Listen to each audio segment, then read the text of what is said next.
آپ دیکھ رہے ہیں کے نیوز ایچ ڈی، میں ہوں حارث علی شاہ گیلانی۔ چلتے ہیں آج کی اہم خبروں کی طرف۔ رخ کریں گے ساہیوال کا، جہاں سے رپورٹ کر رہے ہیں ہمارے ہیلتھ رپورٹر محبوب چودھری۔ محکمہ صحت کی ملی بھگت سے ڈویژن بھر میں مافیا اور ڈسٹریبیوٹرز نے پیناڈول گولی بلیک میں سیل کرنا شروع کر دی۔ اکثر میڈیکل اسٹور گولی دینے سے انکاری ہیں۔ ساہیوال، چیچاوتنی، کسووال اور اقبال نگر کمیر نورشاہ میں پیناڈول گولی سادہ اور ایکسٹرا سونے کے بھاؤ فروخت ہونے لگی، جبکہ ڈبے پر قیمت 340 روپے لکھی ہوئی ہے۔ حساب سے ایک پتے کی قیمت 17 روپے ہے، جبکہ دکاندار حضرات سادہ پیناڈول 800 روپے میں فروخت کر رہے ہیں، یعنی ایک پتے کی قیمت 40 روپے میں دی جا رہی ہے۔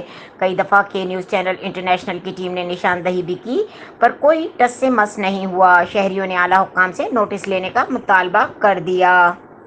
مزید خبروں اور اپڈیٹس کے لیے ہمارے ساتھ رہیے گا، تب تک کے لیے اپنا خیال رکھیے گا۔ اللہ حافظ۔